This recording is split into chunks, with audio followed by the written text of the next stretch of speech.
Good morning. Here are developing stories. My name is Remy Allen.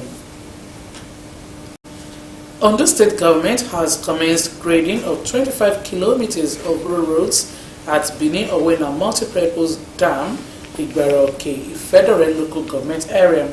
Inspecting the project, Senior Special Assistant to Governor on Agric and Agribusiness, Rotimi Akishola, said there is need to ensure that access to roads to various farms are motorable. Omoriola Mbeji has details. With the current situation in Nigeria's economy, the people are returning to agriculture, and state governments are using the opportunity to revitalize the sector. Ondo State Government is embarking on a pilot scheme aimed at empowering youths in agriculture. Hundreds of hectares of land have been allocated for the cultivation of plantain and other crops, alongside the provision of necessary inputs to ensure food sufficiency.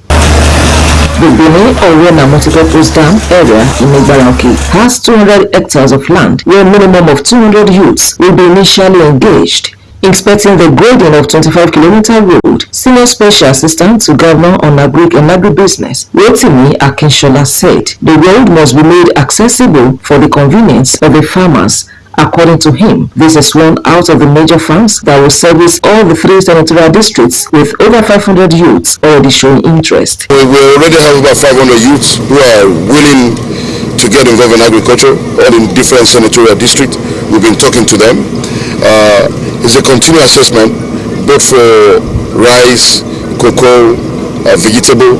So everybody has different interests, and they will come up at different times for different talking and different training. We need to encourage them with something vision. By doing this road, they can ride their bike or drive their car right into the farm and work, then park and take Okada all the way down.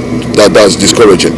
This will enable them to know that, yes, enabling environment is in place. The government is actually taking care of them and their need to actually get them to the farm. And we're also going to help in input and seedling as well. Chairman, Transition Committee, Federal Local Government, Oluwasegun Ajikiola, commended the initiative, saying it will be a great relief to the council area. Enable youth, the way where they are sitting, you meet them different places. We are going to synthesize them. We are going to talk to them. I'm going to call for a meeting with all the youth leaders in my local government and let them be aware of this project. Because if you are not saying it, they will just be passing what is happening here. So, but if they are aware, I'm sure some of them will be happy to be part of this program. The chairman of All Sunshine Youths Agricultural Empowerment Association in the state, Femi Eniola, expressed satisfaction that a major request, which is access to farmlands, are now being attended to. We have been able to identify those people who are very serious about this farming practice, and we've removed ourselves from the other people who are interested in other agricultural value chain.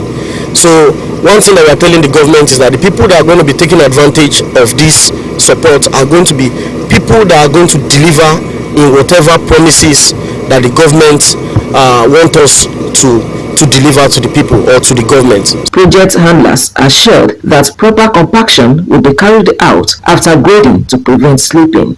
Omoriola Mbeji, Osrc News.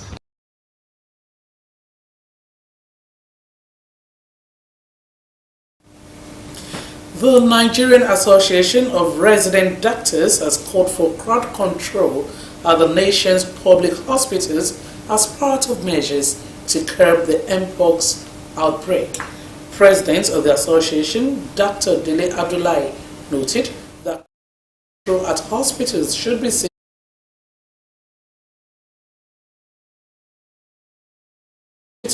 where potential hotspots for transmission. NARD President explained that one of the major ways the disease could be transmitted was through crowds within hospitals, stressing that if someone with the disease visits the hospitals, others can be at risk. It is called for crowd control comes as the Nigeria Center for Disease Control and Prevention announced that the country had recorded a total of 40 confirmed cases of mpox out of 830 suspected cases in the country. In the meantime, the federal government says it has taken delivery of 10,000 doses of Mpox vaccine donated by the United States government.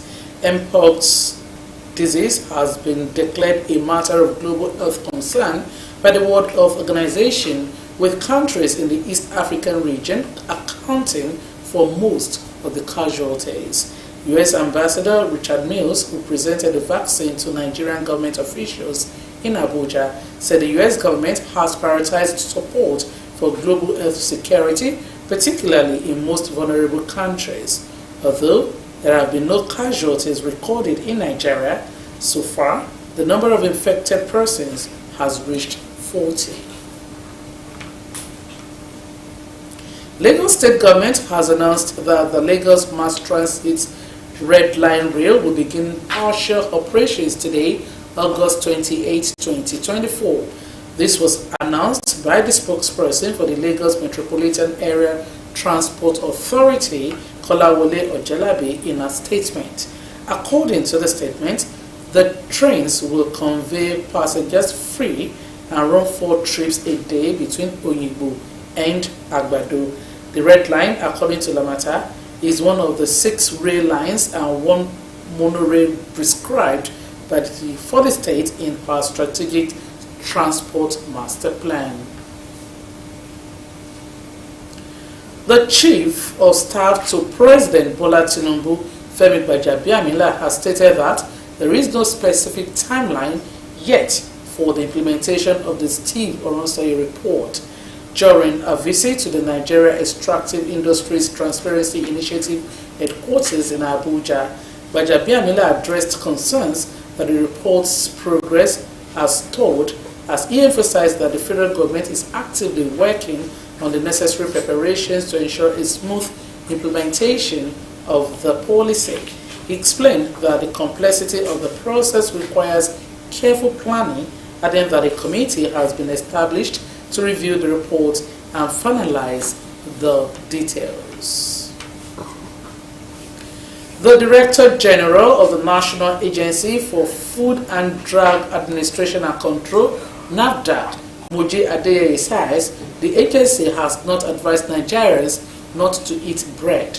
In a statement, Adeyeye labeled as false a video circulating on social media which claims that the agency has raised concerns about bread safety in Nigeria. She said the video, which suggests that NAFDAC advised Nigerians to avoid bread due to the use of saccharin by some producers, does not reflect the observations of NAFDAC during the stakeholders' engagement on August 16, 2024 in Ibadan, Oyo State. Adeyeye clarified that the use of saccharin in bread is not permitted under the Nigerian Industrial Standard (NIS) and the Codex General Standard for Food Additives (GSFA). Chief of Army Staff Lieutenant General Taoreed Lagbaja has raised the alarm over a new set of security challenges in the country, aside from the known threats of terrorism, insurgency, banditry, illegal mining, and farmer headers crisis. Lagbaja, at the Chief of Staff, Army Staff Combined 2nd and 3rd Quarter Conference 2024 going on in Uyo, the Akwa Ibom State capital, said the recent protests in the country, primarily driven by discontent over economic issues and government policies, resulted in significant unrest and in some cases violence. The alarm came as Chief of Defense Staff CDS General Christopher Musa said the Armed Forces of Nigeria, in collaboration with other security agencies, were working to ensure the safety of critical state assets as well as guarantee increase in oil production to boost economic activities. A statement by Acting Director, Defense Information, Brigadier General Tuku Gusau, said the CDS, who received the Finance Minister in his office, assured him of the readiness of the armed forces to continually defend democracy.